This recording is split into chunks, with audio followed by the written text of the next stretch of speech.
Boa noite a todos. Então, nós vamos falar hoje da lavratura do auto de prisão em flagrante.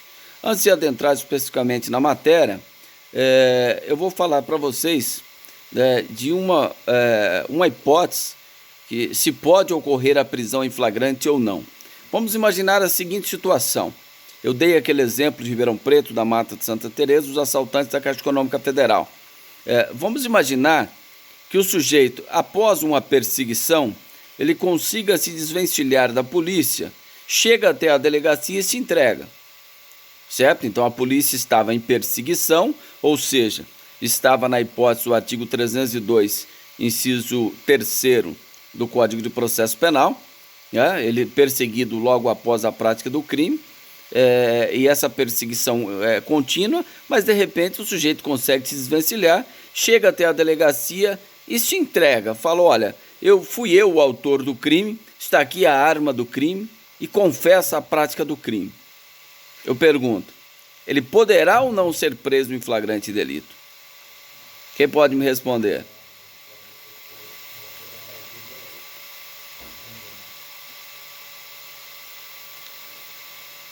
Inciso 2, ele é preso após o cometimento do crime. Então, mas nesse caso ele teve uma perseguição. Ele foi perseguido logo após a prática do crime e encontrado em situação que se faça presumir. Só que ao invés dele ser encontrado, ele vai até a delegacia e se entrega. Então, vamos só para a gente não perder tempo, pessoal. Não existe previsão legal. Se você analisar todo o artigo 302, você não vai encontrar essa hipótese. Ou seja, não existe prisão em flagrante por apresentação. Ele pode ser preso? Pode, mas o outro título. O delegado vai ouvi-lo lá e vai pedir ao juiz que decrete lá uma prisão temporária, uma prisão para investigação, e aí o sujeito ficará preso, tá? Mas em flagrante não. Ele não pode determinar a lavratura do auto de prisão em flagrante porque não encontra previsto esta modalidade de prisão em flagrante, ou seja, prisão por apresentação, tá certo? Então, por falta de previsão legal, somente através de ordem judiciária devidamente fundamentada, poderia alicerçar o decreto de prisão, ok? Então, vamos lá. Vamos continuar agora e falar da lavratura do auto de prisão em flagrante. Então, uma vez o sujeito preso em flagrante, seja por qualquer do povo ou autoridade policial e seus agentes, o sujeito será apresentado à autoridade policial, né? E a autoridade policial, verificando, ouvindo ali, entrevistando as partes, verificando que é situação de flagrante, ele ratifica a voz de prisão e determina a lavratura do auto de prisão em flagrante. Aí vai começar lavrar o auto de prisão em flagrante. É uma peça absolutamente formal. Ela tem que seguir alguns rituais, sob pena de ser considerado a nulidade do auto de prisão em flagrante e a consequência é o relaxamento da prisão em flagrante delito. Tá certo? Então, a lavratura do auto de prisão em flagrante. Vamos lá. Necessariamente, quando o delegado determina a lavratura do auto de prisão em flagrante, deve ser ouvido os condutores, a testemunha, né, a vítima e, por último, o conduzido. Né? Essa é a terminologia, condutor e conduzido. Conduzido é o preso. Ele sempre deve ser ouvido em último lugar. Por quê? Porque a partir do momento que ele é ouvido por último, ele tem condição de exercer a sua defesa material. Né? E é assim também no Poder Judiciário quando nós falamos em processo. Tá? Então, as regras do interrogatório, nesse momento, eu vou falar quais são as regras que devem ser observadas pela autoridade policial. Então, ele vai ser assessorado por um escrivão de polícia, seja concursado, algumas cidades nomeado ad hoc, né? um escrivão com o compromisso legal, né? Que o delegado vai fazer para essa pessoa que está atuando ad hoc, e irá lavrar então o auto de prisão em flagrante. Tá? Então, chegando, será ouvido os condutores, ou seja, aquelas pessoas que conduziram o preso até a presença da autoridade policial. tá certo? Antes, como que era o auto de prisão em flagrante? O auto de prisão em flagrante era uma peça só. Então, o que que acontecia? Tinha que ouvir todas as pessoas primeiro, os policiais, as testemunhas, a vítima, o preso, para depois todo mundo assinar aquela peça única. E isso às vezes começava 8 horas da noite e terminava 6 horas da manhã, quando tinha diligência de exames médicos para fazer. Então hoje não, hoje desmembrou. Então, chegando lá os condutores, e pode ser condutores e testemunhas, assinando o seu depoimento, pegando uma cópia do recibo que entregou o preso à autoridade, ele pode ir embora. Né? A testemunha é ouvida, assinou, pode ir embora. Né? A vítima foi ouvida, assinou, pode ir embora. Então, hoje houve esse desmembramento, mas é possível você verificar a ordem de oitiva através do horário dos depoimentos que devem constar, evidentemente, no termo de declarações, das declarações nos depoimentos prestados ali na lavratura do auto de prisão em flagrante. Então, isso, o que acontecia? Durante a noite, por exemplo, 3, 4 flagrantes. Então, tinha lá 20 policiais aguardando para serem ouvidos naquele flagrante. Hoje não. Hoje esses flagrantes são mais rápidos. Apresentou o preso, pegou o recibo, vai embora. A polícia volta a trabalhar. Antes não. Todo mundo ficava esperando e às vezes tinha que terminar um, começar o outro. Então era uma coisa de louco. Né? Então hoje simplificou essa questão, né? E ficou mais rápido a atividade, liberando os policiais para voltar às suas atividades habituais. Tá certo? E outra questão importante, eu vou pedir para vocês fazerem a leitura, já localiza a súmula número 11, súmula vinculante número 11, que está relacionado à utilização das algemas. Né? Quem pode, já localiza aí, assim que localizar, abre o microfone e faz a leitura. Mas é muito importante essa súmula, que esse ato pode ser declarado nulo se o delegado não fundamentar a necessidade da utilização das algemas. Tá certo? Então isso é muito importante que seja observado. E o delegado deve eu entendo que esta hipótese pode causar a nulidade do auto de prisão em flagrante.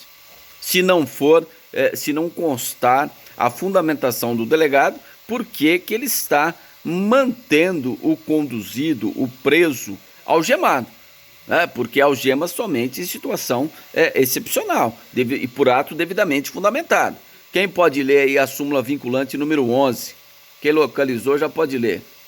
Súmula vinculante do STF, né?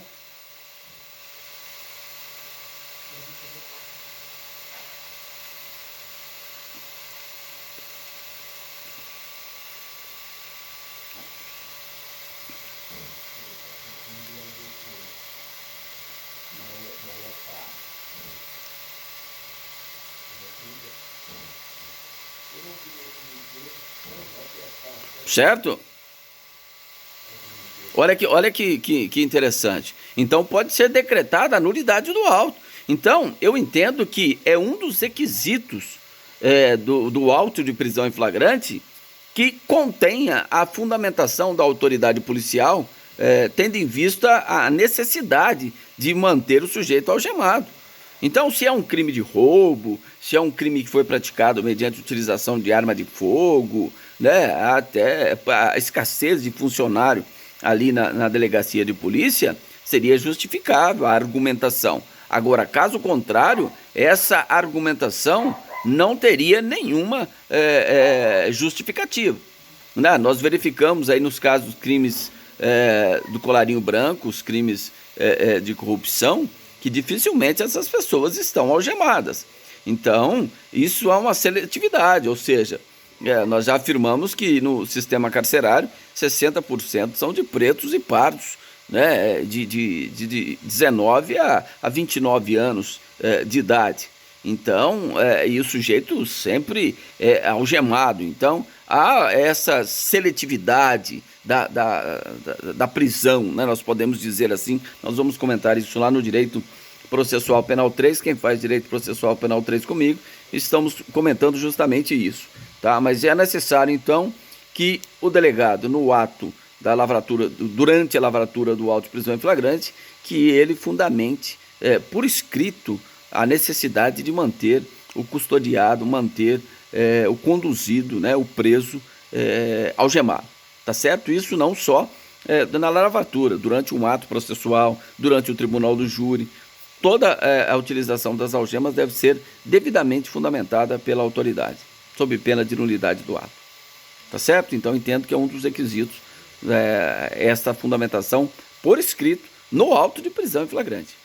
Certo? Então vai ouvir essas testemunhas que são os condutores. E podem ser outras testemunhas também. Os condutores podem servir de testemunhas. Agora eu pergunto, é possível a lavratura do auto de prisão em flagrante sem testemunhas da infração? Tá, vamos imaginar que entraram na casa que estava fechada, a polícia foi avisada, foi no encalço lá, prenderam os sujeitos com os objetos relacionados àquela casa onde o morador estava viajando. Mas houve uma prisão em flagrante. Os vizinhos acionaram a polícia prendeu em flagrante. Não tem testemunha da infração. Mas seria possível a prisão em flagrante sem testemunha da infração criminal? Isso seria possível? Seria possível, mas nesse caso a lei exige que deve assinar o auto de prisão em flagrante duas testemunhas que presenciaram quando os condutores apresentaram o preso à autoridade policial. Certo? Então, são conhecidas como testemunhas de apresentação. Então, é possível a prisão em flagrante sem que haja testemunhas da infração? Sim, é possível. Desde que duas testemunhas assinem um auto de prisão em flagrante que presenciaram quando os condutores chegaram com o preso ali, apresentaram o preso à autoridade policial. Tá certo? Então, isso tudo que eu estou falando está no artigo 304 do Código de Processo Penal. Tá certo? 304. Pois não.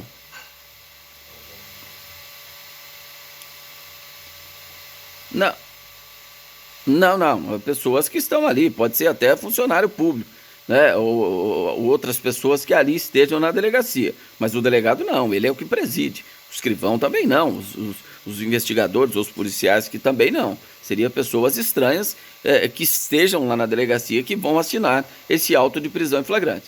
Então, conhecida como testemunhas de apresentação, certo?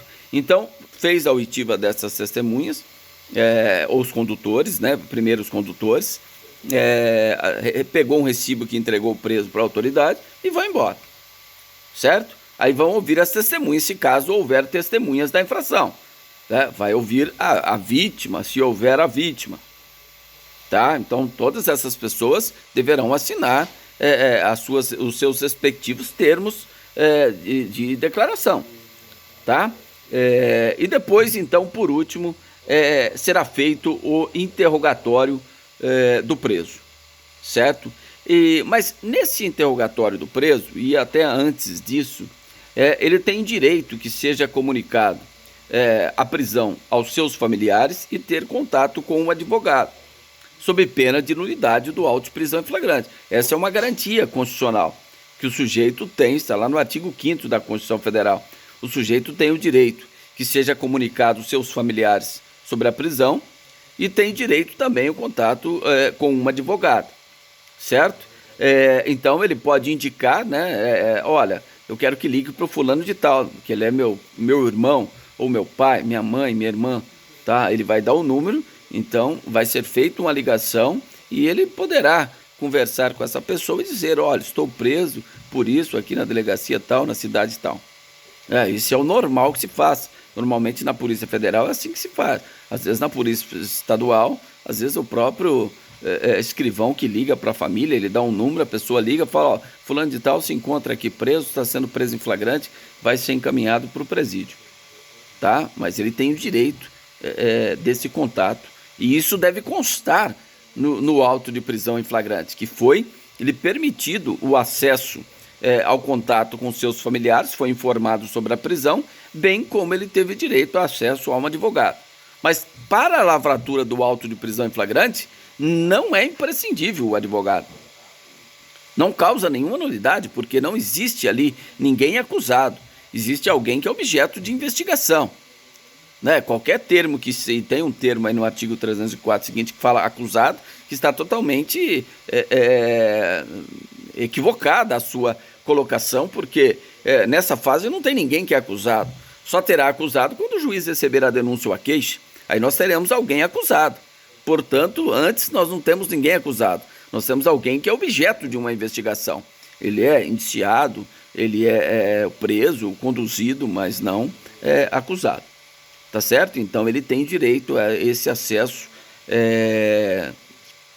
aos familiares e tem o direito também ao contato com o advogado. O advogado pode participar ali de todos os atos, assinar o auto de prisão em flagrante, mas é um ato privativo da autoridade policial, é ela que preside a lavratura. O advogado é lógico que vai preservar e velar pelo princípio da legalidade, que sejam obedecidos todos os trâmites legais.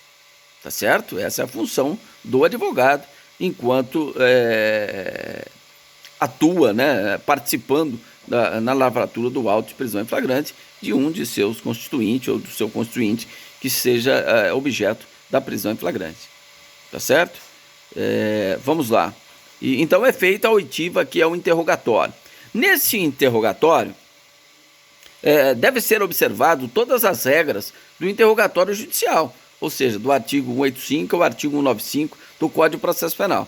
Então, o legislador diz, olha, esse interrogatório aí no auto de prisão em flagrante, na medida do possível, a autoridade policial deve observar as regras do interrogatório judicial. Então, o legislador, assim, determina que seja seguido essas regras lá do artigo 185 ao artigo 195 do Código de Processo Penal.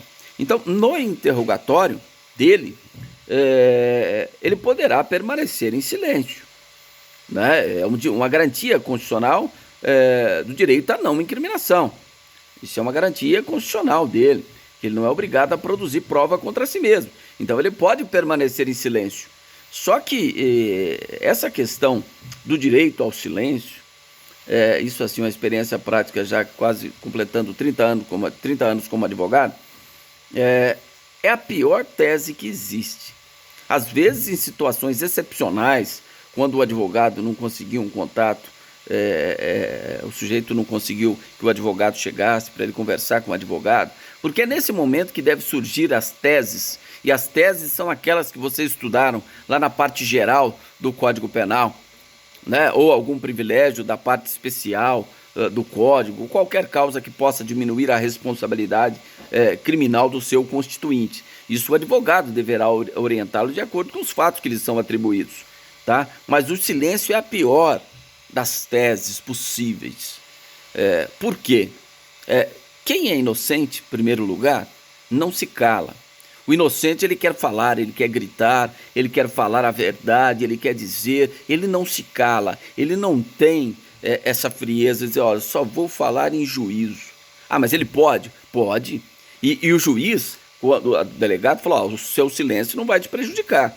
E de acordo lá no Código de Processo Penal, no artigo 185 ao artigo 195 que eu falei para vocês, o juiz é obrigado a dizer, olha, você vai ser interrogado, né? Você pode permanecer em silêncio, e o silêncio não poderá ser usado em prejuízo da sua defesa. É uma garantia constitucional que você tem de não responder nenhuma pergunta, ficar em silêncio ou responder alguma outra pergunta que você achar conveniente. E o silêncio não irá lhe prejudicar. Só que quem vai dar a sentença é o juiz. E no íntimo do juiz, é lógico que ele não vai colocar isso por escrito na sentença, mas no íntimo é isso que eu estou falando para vocês. Quem é inocente não se cala. Quem é inocente quer falar. Olha, eu estava em tal lugar, eu estava fazendo isso, eu não fiz isso, eu quero falar, pô, eu sou inocente. Então o juiz não argumenta isso, e nem pode, nem no júri. O promotor pode usar o silêncio para dizer, olha, permaneceu em silêncio, então se ele fosse inocente ele tinha dito. Não, ele não pode utilizar isso. É proibido que ele utilize isso, porque é uma garantia constitucional. Mas eu estou dizendo que é a pior tese, por experiência prática. Eu já peguei casos em que um advogado acompanhou o sujeito na delegacia, manda ele ficar em silêncio, aí em juízo ele fala alguma coisa, e depois eu vou lá fazer o júri no interrogatório dele, eu tenho que ajeitar tudo isso aí e fazer uma linha de defesa que seja razoavelmente crível à expectativa do júri popular. Então isso é muito difícil. Então a experiência do advogado, o conhecimento do advogado na parte geral do direito penal, ela impera em primeiro lugar nessa fala, no interrogatório do conduzido. Tá certo? Então, alguém tem alguma pergunta? Parece que tem alguém aí que quer perguntar. Então, alguém tem alguma pergunta do que eu estou dizendo aí, da não incriminação? Certo? Então, isso é muito importante, esse conhecimento da não incriminação, do direito ao silêncio. É lógico, por exemplo, num crime de trânsito, vai fazer uma perícia para ver se o sujeito está embriagado ou não. Ele não quis soprar o bafômetro, aí leva para a delegacia. Então você vai para o Instituto Médico Legal, nós vamos periciar para ver se você está embriagado ou não. Já que ele não... quero tirar sangue. Não autorizo. Tudo que é ação ele não é obrigado a autorizar. Sopra o bafômetro. Não, também não vou fazer. Não sou obrigado a produzir prova. Vamos fazer o exame físico, então. O perito diz o seguinte: olha, então deixa eu ver seus olhos. Aí abre os olhos. Ele fecha os olhos. É o direito de ação, ele não é obrigado a produzir prova contra si mesmo. Você entendeu? Deixa eu ver a sua conversa, vamos conversar. Ele permanece em silêncio, não fala nada. É um direito dele, é uma garantia constitucional dele. Tudo que depende de ação, ele não é obrigado. Agora, se o delegado diz: olha, aguarde aí sentado que o perito vai te examinar. Aí, sob pena de desobediência, ele tem que aguardar. Tá certo? Então isso é muito importante, o alcance desse princípio, dessa garantia constitucional da não incriminação, tá? Que é um direito dele não fazer prova contra si mesmo. Tá? Então ele pode utilizar o direito ao silêncio? Pode, é uma garantia constitucional. Eu só disse na experiência prática como advogado criminalista que sou e numa experiência de quase 30 anos como advogado.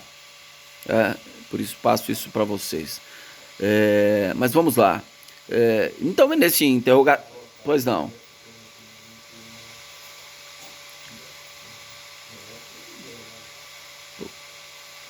Pois não, pode fazer.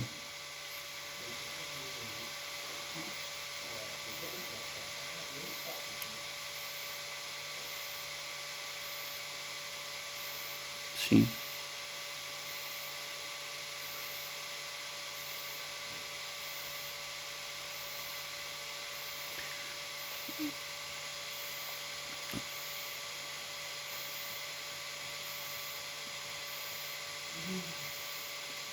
Sim, na parte subjetiva do juiz, porque a sentença é uma decisão lógica e intelectual, né? É uma produção intelectual do juiz. É lógico que ela deve ser motivada nos termos da garantia constitucional do artigo 93, inciso 9 da Constituição Federal, que fala que todas as decisões judiciais devem ser fundamentadas. Então nós temos o princípio da livre convicção motivada. Então o juiz... ele pode pensar assim: pô, mas será que o sujeito eu não estou conversando, será que ele é inocente? Se ele fosse inocente, será que ele não teria falado lá na delegacia? Ele não estava sendo ameaçado, estava lá com o advogado, por que ele não quis falar? Ele vem só falar essa história agora em juízo, que está até mesmo em contrassenso da prova que está sendo produzida. Então é isso que eu digo. Então, se o sujeito fala uma coisa na delegacia, repete a mesma coisa em juízo, repete a mesma coisa lá perante o tribunal do júri, isso dá mais credibilidade na sua fala. É isso que eu quero dizer. Isso dá mais credibilidade, dá mais realidade daquilo que é retratado, que foi apurado. Tá? Essa manutenção da mesma versão, da mesma tese que foi aventada, ou que seja um álibi que foi aventado ali naquele momento que foi devidamente comprovado durante a instrução do processo. Tá certo? Mas isso é a sensibilidade de cada juiz. Tudo bem? Então vamos lá. O interrogatório, então... Mas ele pode falar e convencer o delegado ali que ele é inocente. Que ele nem participou do crime, que ele estava em outro local. Essa é a defesa material, é a defesa feita pelo próprio investigado. E lá no judiciário ele também pode fazer a defesa material no interrogatório. Ele pode convencer o juiz que ele é inocente. Isso é a defesa material. E ele é auxiliado lá no Poder Judiciário com a defesa técnica, que é o advogado. Aqui na lavatura do auto de prisão em flagrante, o advogado pode acompanhá-lo, mas o advogado não vai interferir nesse trabalho do delegado. Tá? O advogado é só para verificar se está tudo dentro da legalidade, se está obedecendo os mandamentos legais. Tá certo? Então, e ao final, se ele não souber, não quiser ou não puder assinar, existe uma providência necessária. Isso está aí no artigo 304 também do Código de Processo Penal. Então, nesse caso, o delegado deve determinar que duas testemunhas assinem um auto de prisão em flagrante que presenciaram a leitura do auto de prisão em flagrante, a leitura do interrogatório do conduzido na sua presença. Então essas são testemunhas de leitura, são chamadas de testemunhas de leitura, não são as mesmas lá de apresentação, se for o caso. Duas testemunhas devem assinar que presenciaram a leitura, aí não é na presença de todo mundo. Antes era na presença de todo mundo. Hoje não, é só na presença do preso, do conduzido. Então, duas testemunhas vão assinar que presenciaram a leitura. Então, isso é importante. Tem advogado, às vezes, que vou assinar. Aí não sabe nem o que está assinando, o que está vendo, ninguém lê nada. Aí, de repente, passa 5, 6 anos sem intimado. Ir lá no fórum para falar, sabe a assinatura que você estava lá na delegacia, o sujeito está alegando aqui que foi torturado, estava todo machucado, tem aqui o exame médico legal, você nem tinha visto a cara do investigado e assinou lá que presenciou a leitura do interrogatório dele, que ele não quis assinar, não podia assinar ou não queria assinar, não é verdade? Então tem que contribuir, mas tem que tomar os cuidados necessários, não pode fazer uma coisa desta forma. Presencia a leitura na presença dele, verifica a situação e assina sem problema nenhum. Então, essas testemunhas são conhecidas como testemunhas de leitura, certo? Agora, é possível a lavratura do auto de prisão em flagrante sem a presença do preso? É possível a lavratura do auto de prisão em flagrante? Sem a oitiva, sem o interrogatório do preso? Será que é possível? É possível. Vamos imaginar, o sujeito está hospitalizado. Como que vai ouvi-lo? Então lavra-se o auto de prisão em flagrante, toma as providências e na primeira oportunidade colhe o depoimento dele. Se ele já, lá no hospital mesmo, ou se ele já foi remetido ao cárcere, ao presídio, ele vai ser ouvido lá mesmo pelo escrivão. Tá certo? Então pode-se. Ou o sujeito está embriagado, como é que o delegado vai ouvir? O sujeito está embriagado, como é que ele vai interrogar o sujeito nessa ocasião? É lógico, numa primeira oportunidade, o delegado irá determinar que se faça a oitiva, então, do conduzido. Certo? E outra pergunta. É possível a lavratura da prisão em flagrante sem os condutores? Será que é possível a lavratura do auto de prisão em flagrante sem os condutores? Não vamos perder tempo. Quem lê aí o artigo 307? Quando o crime for praticado, por exemplo, contra a autoridade. Se o crime for praticado contra a autoridade, ela mesma irá determinar que se proceda da seguinte forma. Aí quem pode ler o artigo 307.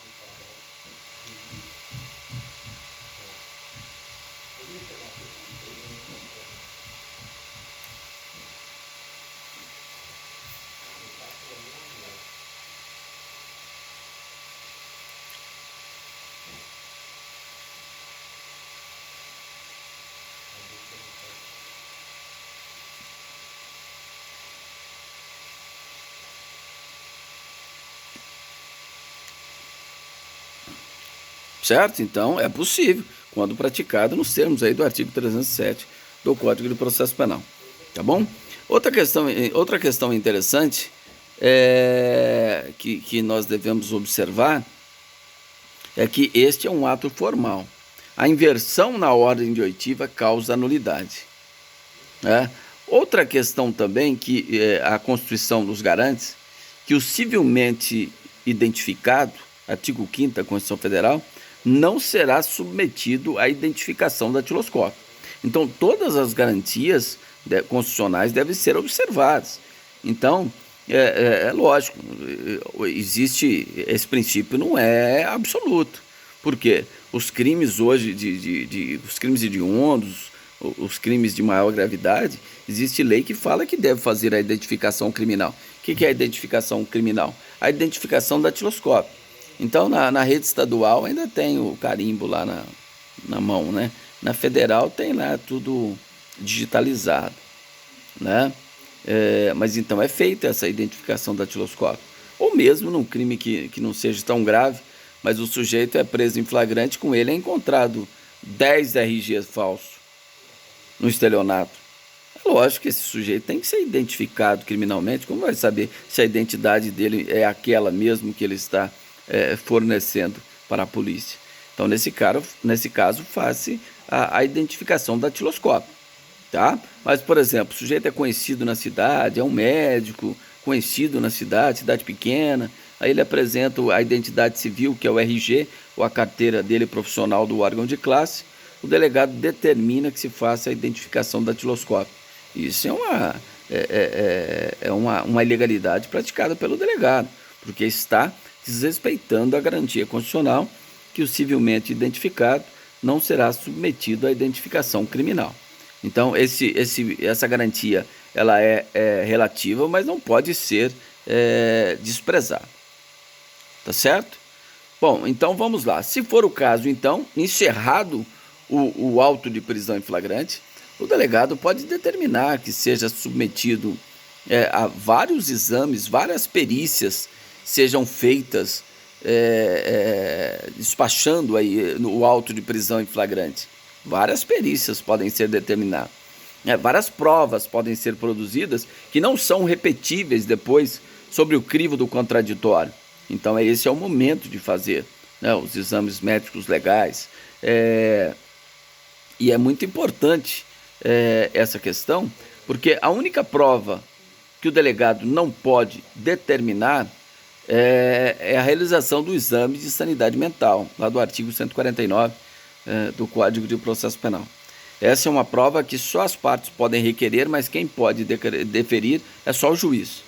Então é a única prova que o delegado não pode determinar que seja realizada, que é o exame de sanidade mental. Tá? Num caso de repercussão que eu atuo aqui, vocês devem conhecer esse caso do menino Joaquim, o caso não tem segredo de justiça. O delegado mandou me avisar pelo celular: olha, amanhã nós vamos levar o seu cliente para São Paulo para fazer um exame. Eu falei, mas que exame? Me intimou para apresentar quesitos. E aí eu fiquei sabendo, né? Eu falei, mas que quesitos do carro? Vai fazer um exame psicológico lá em São Paulo. Eu falei, não, mas espera aí. Nós não concordamos com isso. Não, o delegado vai levar amanhã cedo. Falou que vai levar e pronto. Eu falei, então tá bom. Fui lá, despachei com o juiz. O juiz indeferiu, não vai levar, não vai fazer exame. Não tem, mesmo se tiver, eu não decidi, não tem requerimento, não tem nada, como o delegado não tem atribuição para isso. Então é a única prova que o delegado não pode. E não foi feito o exame, porque não era o caso de se fazer o exame de sanidade mental. Né? Se fosse o caso, eu teria requerido. Tá? Ou o promotor teria requerido, o juiz teria apreciado, mas não o delegado. Eu vou levar para fazer? Não é por aí. Para isso que serve o advogado, justamente para velar pelo princípio da legalidade, que é também uma garantia constitucional. Tá certo? Então, encerrado o auto de prisão em flagrante, o delegado vai verificar se o crime for afiançável, ele arbitra a fiança, né? E o sujeito sai solto tranquilamente, com a fiança arbitrada. Fiança, assim, eu não vou explicar o que é fiança todo. Eu vou dizer o seguinte: várias formas você pode prestar em dinheiro, pedras preciosas, até mesmo hipoteca legal sobre imóvel, isso tudo pode ser objeto de fiança. Até mesmo automóveis, né? Não tem problema, faz avaliação. Mas fiança é caução, é garantia. Se o sujeito for absolvido, lhe é restituído o valor que ele prestou de fiança. Então, fiança é caução para que ele responda ao processo em liberdade, sob pena de caracterizar o quebramento ou a cassação da fiança que foi arbitrada. Mas fiança é sinônimo de caução, tá? Para que o sujeito responda o processo de liberdade. O delegado só pode arbitrar a fiança nos crimes cuja pena não ultrapassar 4 anos. Isso justificável, né? Por quê? Por que seria justificável? É coerente que a lei assim o diga. Porque antes, o delegado podia arbitrar fiança nos crimes apenados com detenção e o juiz nos crimes apenados com reclusão. Hoje o delegado pode arbitrar fiança nos crimes apenados com detenção e reclusão, cuja pena máxima não ultrapassa 4 anos. Certo? Então ele pode. Por que ele pode? Justamente por uma questão lógica. Porque o artigo 44 do Código Penal admite as penas alternativas àquele que for condenado a um crime que não há violência ou grave ameaça e a pena não ultrapassa 4 anos, até mesmo para o reincidente se a medida for socialmente recomendada. Então, por isso que, logicamente, não justificaria o sujeito ficar preso agora se, ao final, condenado, ele não ficaria nenhum dia preso porque seria aplicado as penas alternativas. Certo? Então, justa esta mudança. Então, o delegado vai arbitrar a fiança. A questão é que, por exemplo, um crime de furto, a pena é de 1 a 4. A polícia vai lá, prende o sujeito em flagrante, faz todo o serviço ali, de repente o delegado arbitra a fiança, o sujeito está ali na rua de novo. Porque o crime é afiançado. Então, o que os delegados às vezes costumam fazer depois dessa mudança da lei? Ora, eu vou fixar um valor, porque a fiança ela é arbitrada levando em consideração a gravidade do crime e as condições de quem vai pagar. Né? Então, o delegado já coloca num limite altíssimo que sabe que o sujeito não vai ter como pagar. Significa que ele vai ficar no cárcere. É lógico, tem audiência de custódia, que nós vamos falar depois, mas ele vai para o cárcere. Porque o delegado vai arbitrar uma fiança que sabe que ele não vai ter condição de pagar. Já fez quanto você ganha, se trabalha, se não trabalha, se tem filho, se cuida, se é casado, se é solteiro. O delegado já sabe de tudo. Então ele põe um valor lá em cima. É a mesma coisa que negar. Então, nesse caso, você pode pedir um arbitramento de fiança, né, caso o juiz não conceda lá quando chegar o auto de prisão em flagrante lá. Tá certo? Tudo bem? Agora, o delegado também, nos termos do artigo 304, parágrafo 1º, se ele não for competente. Por quê? É importante eu falar isso, eu não falei. A atribuição para a lavratura do auto de prisão em flagrante. Nós estudamos aqui que aquela regrinha da competência material e em razão do local, ratione loci,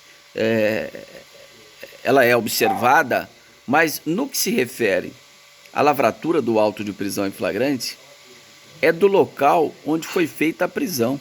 Olha que interessante. Então vamos imaginar que a polícia de Ribeirão Preto está no encalço do sujeito na Anhanguera. Vai indo, o sujeito é preso lá em Uberaba. Quem vai lavrar o auto de prisão em flagrante? O delegado de Uberaba. Porque ele que tem a atribuição para realizar a lavratura do auto de prisão em flagrante. Tá? E depois ele remete, juntamente com o preso, para a autoridade competente. Tá certo? Então, é a do local onde foi feita a prisão, não onde consumou o crime. Se não tem delegacia naquela cidade, a mais próxima. A mais próxima. Então, às vezes, o que acontece? A polícia, muitas vezes, prende o sujeito já quase chegando em Sertãozinho e fala, não, nós prendemos ele aqui antes do pedágio. Então, a atribuição é da Central de Flagrantes aqui de Ribeirão Preto. E, às vezes, prendeu o sujeito lá no Sertãozinho. Ele teria que lavrar o auto de prisão em flagrante lá em Sertãozinho e depois remeter o flagrante para cá juntamente com o preso.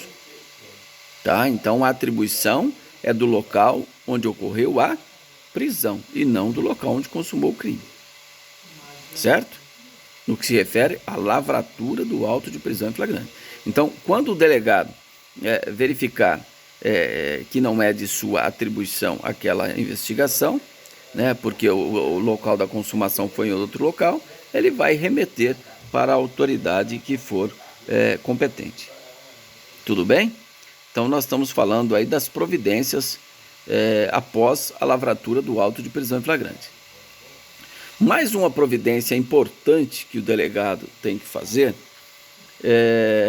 é a expedição no prazo de até 24 horas, está aí no artigo 306 que eu estou falando, do Código de Processo Penal. O delegado tem que emitir a nota de culpa.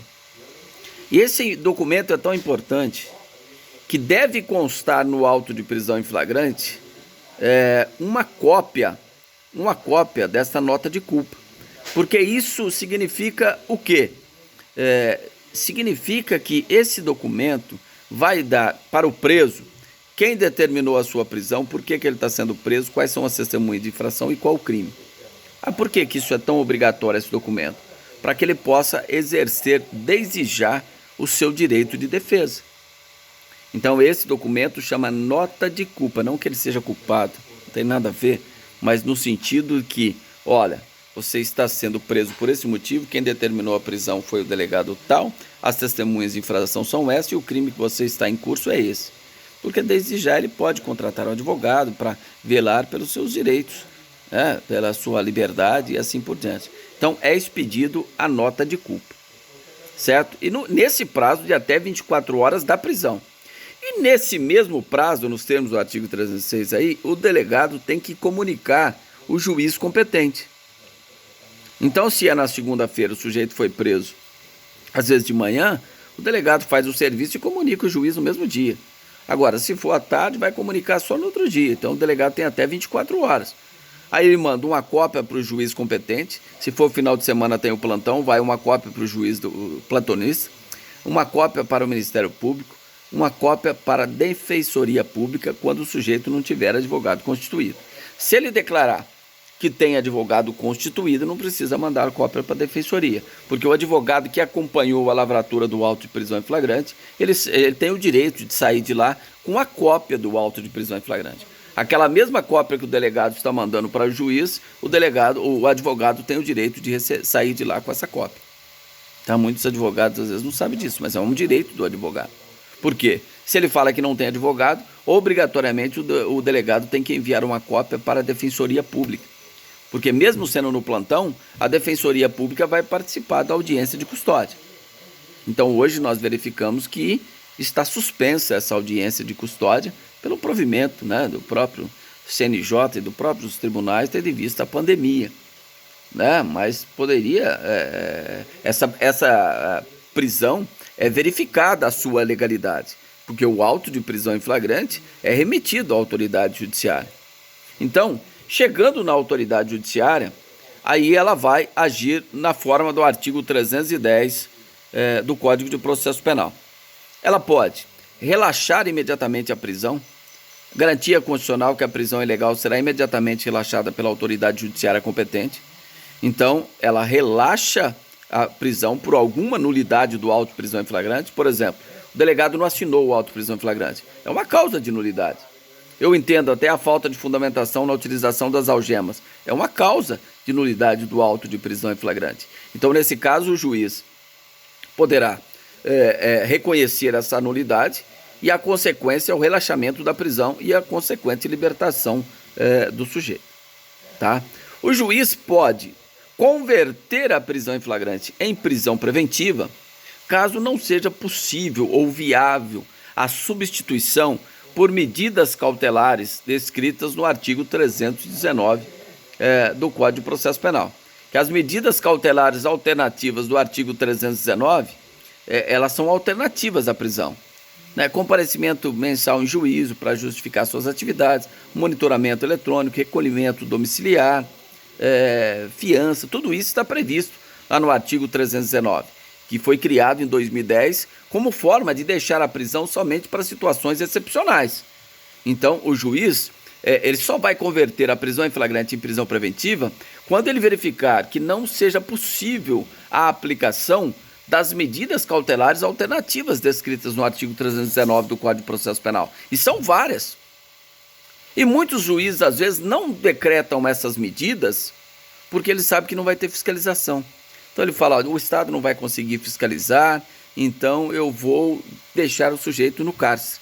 Por isso que nós temos aí hoje quase 800 mil presos, e com déficit de vaga de 200 mil vagas.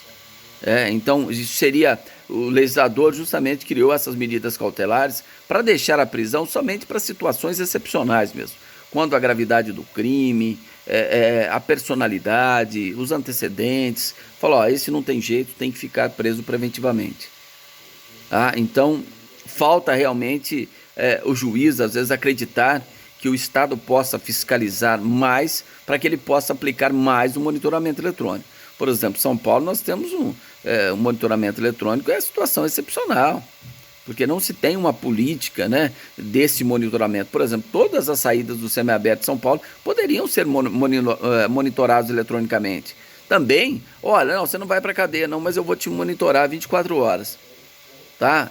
Num crime aí que não seja utilizado violência, por exemplo. Mas o juiz, sabendo que não vai ter isso, ele acaba convertendo a prisão em flagrante em prisão preventiva, certo? Ou ele pode também, na forma do inciso 3º, conceder a liberdade provisória com ou sem arbitramento de fiança. Aqui é diferente do relaxamento, porque aqui a prisão ela é legal, portanto a sua manutenção é desnecessária. Já no relaxamento da prisão, a prisão é ilegal e tem como consequência a libertação do preso. Na liberdade provisória não é a mesma coisa. O juiz está reconhecendo que a prisão é legal, portanto, é desnecessária a sua manutenção. E ele pode conceder a liberdade provisória com ou sem arbitramento de fiança. Quando ele concede sem, por exemplo, o sujeito é pobre, ele impõe as condições. Comparecimento mensal em juízo, não pode deixar a comarca sem comunicar o juízo. Pode impor mais de uma condição. Mas aí ele não arbitra a fiança, porque sabe que o sujeito não vai ter condição de pagar a fiança. Então seria a mesma coisa que negá-la. Então ele impõe essas outras condições. E também, está lá no parágrafo do artigo 310, quando o sujeito ficar demonstrado, através da prova dos autos, que o sujeito agiu amparado por uma das causas excludentes da ilicitude, ou estar diante da ausência dos requisitos da prisão preventiva, nesse caso, a liberdade provisória deve ser concedida. Tá certo? Então, primeira coisa, excludente da ilicitude. Olha, tem lá uma prova que o sujeito aparentemente tem agido por legítima defesa, exercício regular de um direito, estrito cumprimento do dever legal ou estado de necessidade. Lá do artigo 25 do Código Penal. Legítima defesa, estado de necessidade, artigo 24 também, e estrito cumprimento do dever, e exercício regular do direito. Essas são as 4 causas excludentes da ilicitude. O excludente exclui a própria ilicitude do comportamento, ou seja, quem age amparado por uma causa excludente da ilicitude não comete nem ato ilícito, age de acordo com o direito. Então, portanto, ele teria o direito à liberdade provisória. A lei fala que o juiz pode, antes ele deveria, era obrigatória. Então, mas eu entendo que se esses requisitos estiverem demonstrados, é um direito subjetivo dele ver ser decretado em seu favor a liberdade provisória. Seria um direito subjetivo dele. Se tem a prova indicando que ele agiu amparado por um excludente da ilicitude, não seria faculdade do julgador e sim obrigação dele conceder a liberdade provisória nesses casos. Certo? Bom, pessoal, o objetivo da aula de hoje é esse. Infelizmente, eu não estou aguentando mais falar. Eu tenho 24 horas por semana, sei que vocês não têm culpa, mas falando direto aí, vai para 50 minutos, fica humanamente impossível eu conseguir falar mais que isso, porque a minha fala é rápida e procuro passar e trazer todos os temas e todos os requisitos aí para vocês. Então, eu vou encerrar a nossa aula por aqui.